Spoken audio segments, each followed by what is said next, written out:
and welcome to Inside the Pod from the Processors and Growers Research Organisation.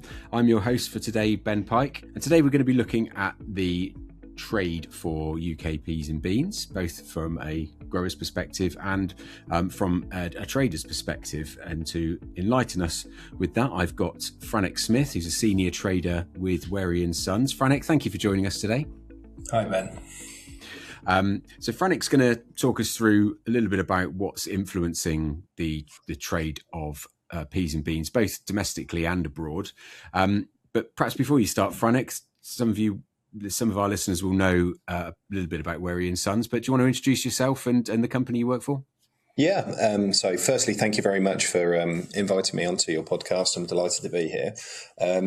So to begin with, Wherry Sons are a family business. We've existed for over 200 years and been involved in peas and beans for over 100 years now. And it's still owned by the Wherry family. They're still very active.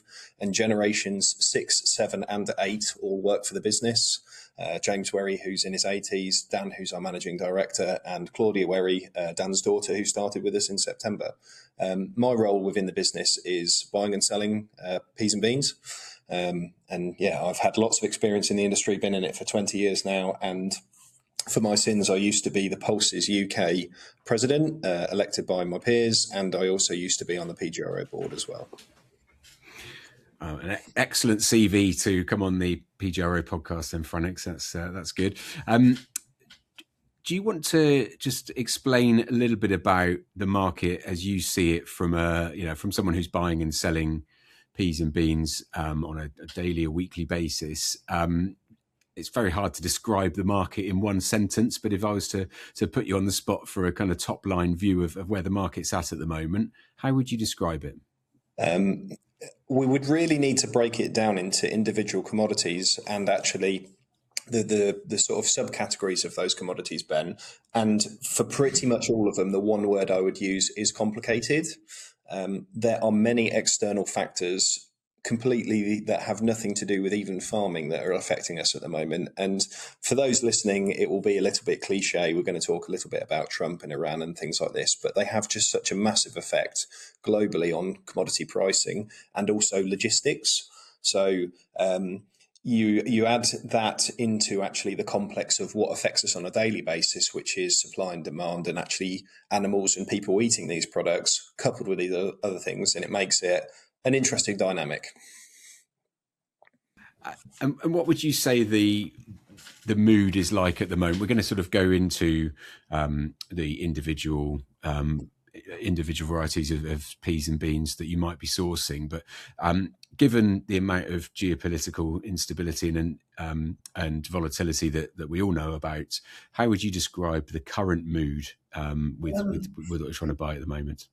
I would say probably subdued, not just from the consumer end, but also the supplier end as well. So when we read the news a lot at the moment, and I don't want to focus too much on this, but there's a lot of negativity that we read in the news, specifically about trade and about geopolitical policies and everything that's going on. So that uncertainty, Ben, puts risk into our supply chain, and the way that we as an industry, not just Wherry's, make money is by having consistency. That can be consistency of quality or consistency of supply, and whenever we have any of these things happen, it just makes it a little bit more of a bumpy road for everybody. So really there are lots of things that we as an industry can have control over, but the two that we can't is geopolitical, which is way above our pay grade, and the other one is the weather. So, yeah, in summary to your question, current mood, probably a little bit subdued, a little bit worried, probably is the right way to phrase it. What would it take to sort of turn that around then? What is it that you're looking for? Is it a bit more sort of certainty in the market and a sort of a few less adverse events going on in the world? Yeah, is it as simple as that? Yes. I mean, you look back over the last 4 or 5 years and farmers in general and the trade have had one hurdle after another that have made trade really have some stumbling blocks put in place of them. And I personally believe we need a prolonged period of sort of stability and non-events to bring some sort of harmony back into the supply chain is probably the right way to phrase it. Also as well, as we've had these uncertainties around the world, we have also seen many producing nations produce a lot of yield on certain crops, which has led to an oversupply of certain crops, not necessarily peas and beans, but other things as well. So actually stock holdings of certain crops around the world are some of the highest that they've ever been.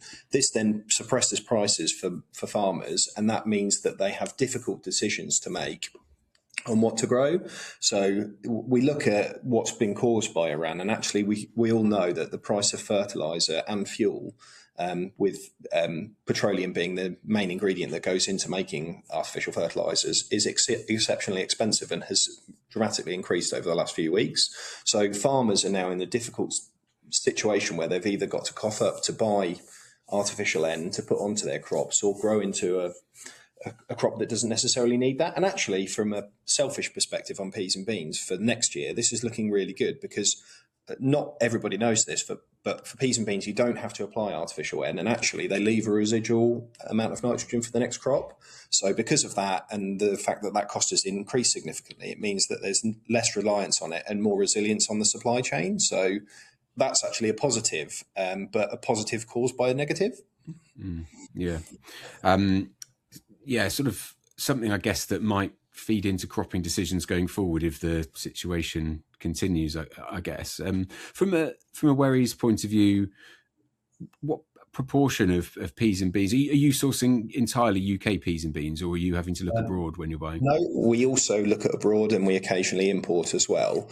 And that makes a dynamic that's also complicated, because some customers of ours are specifically interested in British quality, and they support British, and that has some intrinsic value to them, which is actually unquantifiable, but definitely has some value. And there are some where price is king, and that is the most important thing to them. And everything in between that, Ben. So it really does depend on the individual client and what their requirements are. A bit like supermarkets is probably the best way to phrase it. Not everybody is going to shop in one supermarket. Some people shop in two. Some people go to the high end. Some people go to the budget end. And our industry is very much the same in that as well. So with the current market, let's take beans as our first talking point for this. How would you describe sort of stocks and prices for beans, certainly for the amounts that you're buying at the moment? I'm assuming, based on what you just said, that there are plenty of beans out there if you need to source them. Is that true? It's again a complicated one, because where we sit now, which is the middle of May, there's not a huge surplus of beans, because we're getting towards the end of the season, and you would hope that as you come into the new season, there's a relatively small amount of carryover from one to the next. But actually, it's probably a little bit tighter than we'd like to see. But actually, there's a lot of optimism in this coming crop, because a lot of farmers have put the beans into the ground. Now, it's difficult because there's not any official statistics to state the amount of beans that are grown in the UK. DEFRA produced something called an early bird survey, which says approximately how many they think are grown around the country, but there's no official data. So it's kind of a bit of a finger in the air for all of the traders in the UK, and we have to make a good guess. And then the other factor that's important, which we can't guess, is the yield. So area is an unknown quantity, yield is an unknown quantity. So from a supply perspective, we are all guessing a little bit. We have, in the last 2 days, had a small amount of rain, but we need more, because it was historically dry in April, which is proven by the Met Office data. So the crops need a drink to encourage them to get through flowering and really produce a good yield, and we're all hoping for that at the moment. Are you in the same situation for peas as well, having just described where we are with beans? Peas are more resilient. Talking about the crop, answering your question in reverse, Ben, the crop is much more resilient from a drought perspective on peas, and because they're planted a little bit later, their growing cycle is slightly shorter. So peas generally don't need as much rain. The most important time that you have good levels of moisture in peas is both at the time of planting, which they did have, and at the time of flowering, which is generally early June or the end of May through to middle of June. So the peas are fine at the moment. They do need a little bit more of a drink, but nowhere near the level that beans do. The most important thing is they get another drink when they're in flower, which I've just mentioned. And from a supply perspective, it's a really complicated market because there's two main peas that are grown in the UK for dried pulses. We're not going to talk about vining peas on this podcast. So dried peas, you've got green peas. Now that's a really complicated market because there is a surplus going into new season. There will be many different companies holding a small amount of stock, but many farmers have put the peas into their rotation without having a contract. And one takeaway that I'd like anybody that's listening to this to promote to their local farmers would be, if you're going to grow peas, please, please, please grow them on a contract. It doesn't need to be for Wherrys. I'm an advocate for it, growing the pie as an entire industry, because then at least you have a guaranteed home. Many of the farmers that have put peas in the ground for 2026 may find that if the crop is a good yielding crop, that they're going to struggle to find the right homes for them. So for the lesson learned from this is, if you have a contract, then at least you know where those peas are going. Nothing to be discussed on price on this. And on marrowfat peas, which is the other crop that we heavily focus on, generally speaking, you can only get that contract if you do a buyback with a merchant like Wherry's or another counterparty. And a buyback, just for those that don't understand, that's where the merchant is supplying the seed to the farmer is growing the crop and then selling it back to the person that supplied them with the seed. So therefore it's a buying back of the subsequent crop afterwards. It's an interesting point about contracts. Is that something that historically farmers have produced more on contracts and are doing less of now, or is something changed? Well, if you look at specifically this year, so harvest 2026, Wherry's as an individual company filled their contracts up relatively early because we had a lot of demand from farmers to grow them. So we filled our book up, and therefore we politely said to people, we don't need any more. Because of the N situation that we've explained before, nitrogen situation and other cropping difficulties, many farmers looked at what they could grow into their rotation, and therefore peas looked like a good option. So they've opportunistically taken the punt, so to speak. And because we operate in a market that's a relatively small crop, I think unofficially the total tonnage of dried peas in the UK grown each year is about 100,000 or slightly under. If that increases by 20 or 30%, it very quickly makes an oversupply in the marketplace. And this comes back to one of my original points earlier, Ben, that we want to have continuity and consistency in the supply base. Gradual growth or sustainable growth is all what we're about. But if we have big increases or big decreases in the market, it just puts unnecessary stress into the market situation, which again creates risk. And whenever there's risk, somebody loses and somebody wins. And ultimately that just gets reflected in the price. Yeah, interesting. That's a topic that perhaps some people wouldn't necessarily have considered, about the impact on the trade and who wants to guarantee supply, and also an end customer for their product they're growing. Just sticking with peas for a minute, Franek, then, because we are talking a lot at the moment within PGRO about the pea bruchid. I know we're not really talking so much about vining peas on this podcast, but it's an issue for all peas. What's your take on how big a sort of talking point and how big an issue the pea bruchid is or could be, should we find more instances of it? At the moment, just to clarify for listeners, there were just a couple of isolated incidents of the pea bruchid found last season, but as we approach flowering and many plants coming into flower now, then we're having heightened monitoring for pea bruchid in this crop. So what's your take on the situation, Franek?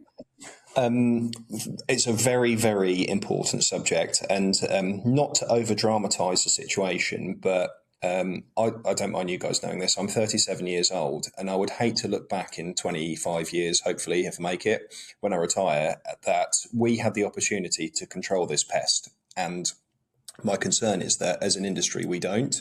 And nobody in the UK or in Europe wants to eat insects inside their peas. It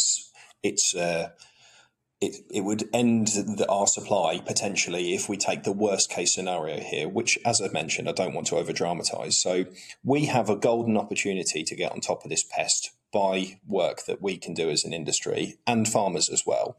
And the PGRO are providing us with some wonderful tools to monitor and report this pest if we find it. And actually, I'm not sure if you know this, Ben, but the original case of P. bruchid was actually found by Wherry's by Leia in our lab. So props to her, because she was the one that first noticed it. So reporting it is the most important thing that a farmer can do. That's hopefully not at the point when they've harvested the crop and they see it as within their seeds, but actually during the growing season. So for those that don't know, P. bruchid, very similar to bean bruchid, but not exactly the same. It lays its eggs on the pods when they're relatively small, generally 1 inch or 2 inches long, and then those eggs burrow inside the pod. Now, once they're inside the pod, a pyrethroid contact insecticide will not kill the pest. So that monitoring of the adults as they come into the crop to potentially lay on the peas is essential. And this is relatively well known around the country. The incidence points of where this was found was around Cambridge. So if you're farming around Cambridge or farming South Lincolnshire, please monitor. I would hate to look back at the end of my career and think I had the opportunity to prevent a pest that could render our crop unsuitable for human consumption, and we did not do enough about it. And that sounds like I'm being very dramatic, but I promise it's not, because there's certain regions of France that already have this pest, and into Belgium, and those peas cannot be used for food. It's just impossible. And actually, the pest has now spread into the USA as well. There was a case a number of years ago in New Zealand, and New Zealand, with taxpayers' money over there, spent hundreds of thousands of dollars resolving this, and they did actually overcome it. So it is possible for us to do it, but it will not be done without any significant amount of work. I guess any farmers and agronomists listening to this who perhaps haven't grasp the severity of the potential of this issue may not, they're used to dealing with pests on their farms and in different crops, but just looking at it through another lens, what impact does poor seed quality have on the marketability of a crop from a trader's point of view? I mean, you will have seen instances, I'm sure, all over the world where there's been doubt cast over a certain crop from a certain country because of known issues, and it really knocks the sort of confidence and the sort of the traceability and those sort of quality assurances that you get from certain crops, I guess. Yes, Ben, and let's take fava beans as a good example. So I first started trading beans in 2006, 2007, and there was first signs of bruchid beetle in French fava beans that were being sold into the Middle East. And if we fast forward to today, no French beans are sold into the Middle East for human consumption at all. It's completely eradicated their crop for that market. So my father always said to me, intelligence is learning from other people's mistakes and not repeating them yourself. So here is a wonderful example, two wonderful examples actually. One of France, where they have had the same species of pest but not on the same crop, where it's killed their market, and the same pest entirely in a different region of the world in New Zealand, where they have controlled it. So I would hope as an industry and farmers that we could proudly look back at this in 5 or 10 years or 20 years time and say we really did our best here, and actually we kept on top of it. Now, if you look at fava beans, to answer your original question, they are accepted in the Middle East because their requirements on food safety and traceability are much lower than the standards that are expected by Europeans and especially people into Asia as well, which is where a lot of our peas go to. I'm sure the first time somebody opens a tin of mushy peas and they find some insects floating inside it, they'll be quick to complain to their supermarket. And that's something that as an industry, not specifically Wherry's, we just can't afford to do. Yeah, absolutely. What's been going on between China and Canada with regards to pea imports? We've been seeing some headlines about that fairly recently. What's the story there? It's a quite complicated one, and it's thrown a few spanners in the works for pretty much everybody, not just the English guys here, but also the Canadians. So the anecdotal story, Ben, is that there was some squabbling between China and Canada over EV cars. Canada wanted to support their own manufacturing of electric vehicles and therefore put a tariff on importing Chinese vehicles, which were significantly cheaper. And China therefore retaliated by putting a 100% tariff on peas and oilseed rape, canola as the Canadians call it. And this is because Canada as a nation is very large geographically, but relatively small in population. So they have a net export of their agricultural commodities, a lot of which go to China. So this was China's revenge tax, is what a lot of people called it. And that really kiboshed the export of Canadian peas for some time, actually, much to the advantage of the UK and other nations. Probably the country that actually took advantage of this the most was Russia, because Russia has trade agreements with China under the BRICS agreement, which you've probably all heard of. And this meant that we picked up a few additional sales whilst Canada was out of the market. Now, Canada has resolved this with China, and that came into effect on the 1st of March. So Canada has a surplus of Canada had a surplus of peas that they had relatively few homes to supply to. And now they're going hell for leather to ship them over to China because they need to get them out before their new season arrives. So it kind of created this mountain and valley scenario, Ben, where we had almost an open goal to score into earlier in the season, and now not the door is shut. We're just relatively uncompetitive versus Canada because they've got an oversupply and they need to get rid of them. So there's sort of ripples through the UK market because of this. Absolutely, definitely. And as a nation, I would say the UK, for peas specifically, exports to about 25 different countries, and China can occasionally be one of the biggest. And because the tap was on so quickly earlier in the season when Canada's tap was off, now Canada's tap is back on again. Ours is pretty much off just because we can't compete. And Russia still continues to have their trade flow into China. So those two powerhouses of production are going to be the main players in the supply into China. And little old Britain is unfortunately just not going to compete at this time. I feel like we've said we're not going to be too downcast about the industry, and we've done nothing but talk about the challenges. So let's move on to some of the strengths and the positivity around the sector. From a trader's point of view, what are the strengths of UK grown peas and beans if we perhaps compare it to other products from around the world? What is it that people value about our product? Well, one of the main things that cannot be understated is our assurance and our control of what we put onto our crops. So Wherry's as a business, we only buy from Red Tractor assured farms. And I think I heard recently that something like 95 or 97% of the UK is now all Red Tractor. So to the farmers out there, thank you for maintaining your assurance. And for us, it's essential. Those checks that you do that often you feel politely are a red tape or a bit of a waste of time, they allow us to sell your goods for a range of different uses that you've probably never even heard of. And that adds a premium to the ex-farm price that we can get for farmers, because we are providing a level of assurance that is greater, I would say, than any other nation in the world. So that's one of the major benefits of UK products, and we can trace it all the way back to the individual farms and sometimes even the individual fields. I would say most of the time, actually. The next thing I would say is the consistent quality of the goods, but also the counterparties that these people work with, people like Wherry's or other companies in our industry, where they know that a contract is a contract, a deal is a deal. We're not going to default them. We're going to supply what we possibly can. There are other nations where this can be a little bit more scrupulous. So that's something where a large-scale food manufacturer want to have assurance of supply because it de-risks their business, and we definitely provide that for them. If we're talking domestically about products that get used here, I like to think that we want to support homegrown agriculture and also reduce our food miles.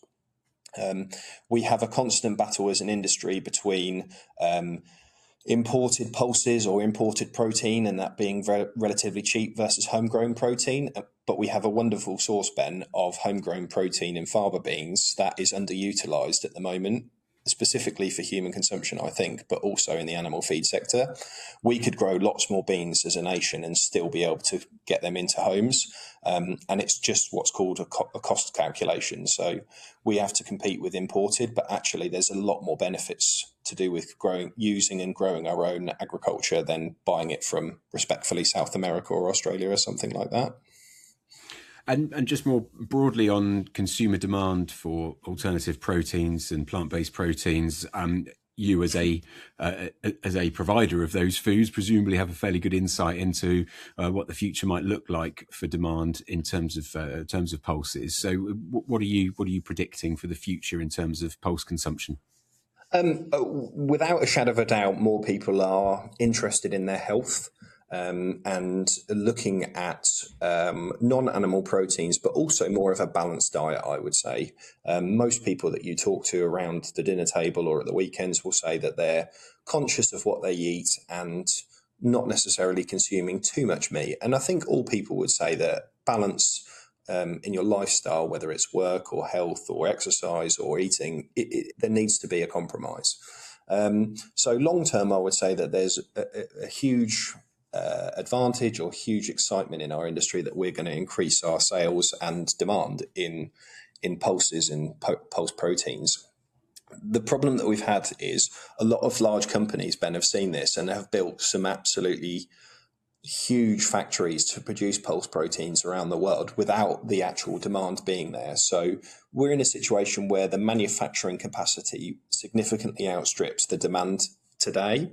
We've also seen during COVID, there was a huge demand for vegan products. And since then, the amount of vegan products that are available in the market has slightly curtailed. So we have seen a dip in the demand probably in the last 18 months. But I think that long term that will actually recover, not necessarily specifically for vegan products, but for pulse protein or pulse products in all products, even for omnivores or people that specifically look at meat products, because it has a place to stay. There's a number of different companies that have looked at it as actually something that will improve the quality of a product, not a direct replacement. Would you say that that's one of the biggest opportunities then for UK pulses over the next 5 years, say, is that sort of that changing consumer diet and that desire to not replace meat, but to certainly perhaps have a more balanced approach to diets? Is that something that you think is going to be a big driver? Yeah, there's so many health benefits to eating pulses that they can't be ignored, and I think the younger generation is much more health conscious than politely millennials is probably the right way to phrase it. So our grandparents actually had very, very balanced diet. They would eat meat on a Sunday or as a treat a couple of times a week. And actually a lot can be said for that because they would have meat and 2 veg, which is a quintessential adage for lots and lots of British people. And there's something to be said about that. 5 a day we talk about all the time. So as a nation, we're becoming more health conscious, I believe, over time. Some statistics to throw at you very quickly. Look at the number of smokers based on age at the moment. It's significantly down. And actually, when I was at school 25 years ago, that was something that was really cool. It's completely uncool now. So I think our mindset as a country is changing about our health. And social media, actually, I think that's probably one of the positive impacts that social media is having, along with lots of other things that we won't go into. And so the potential there to encourage more people to eat pulses because of all the health benefits it has, how it reduces your cholesterol, how it has very low natural fat in it, it's got some essential fibre and some wonderful carbohydrate complexes in it, is brilliant for us all to have a look at. And I come back to what I said before. Having a balanced diet or a balanced lifestyle is actually what it's about. You know, respectfully, if you drink too much, you end up with a hangover, and it's the same for food as well. So, yeah, I think that makes perfect sense and sort of brings us back to where we started in terms of the strengths of pulses. I guess it's a similar story for from a farmer's perspective about the reasons to grow peas and beans. Is that the agronomic value that it has for the soils and the nitrogen. Obviously, that case is even strengthened further this year with everything that's been going on. So there's lots of good reasons to be growing more peas and beans as well as consuming them. Completely agree. Faba beans, because that's the biggest pulse crop that's grown in the UK, that can more readily increase. It can more readily absorb the increase in the market supply. So if we grow an extra 100 or 200,000 tonnes of beans and return to one of the biggest bean crops we've ever had, the market would be able to absorb that relatively easily because we would find homes for animal feed and for human consumption. With peas, it would be more difficult because the starting point is so much smaller in terms of the supply side. So farmers, if they're thinking about their cropping rotations for 2027, which many of them will be over the next month, they should consider where are they going to sell them and how is that going to impact them on a local level as well as a national level. Really interesting. Thank you so much for your time this afternoon, Franek, to talk us through trading from your point of view within Wherry Sons. Appreciate you joining us, and hopefully I haven't put you on the spot too much. You've certainly covered off quite a lot of ground there. Thank you, Ben. Take care. That's it from today's Inside the Pod. Thank you very much for listening. If you're interested in more news from the PGRO and within the Pulse sector, keep an eye out for the Pulse magazine, which will be landing on readers of CPM magazine's doorsteps in the next 3 weeks and also be available on the PGRO website. And of course, you can always tune into the PGRO's Inside the Pod podcast for regular updates. Events-wise, we'll be hosting Farmers at Cereals in a couple of weeks at Diddley Squat Farm, so please come and find our stand there.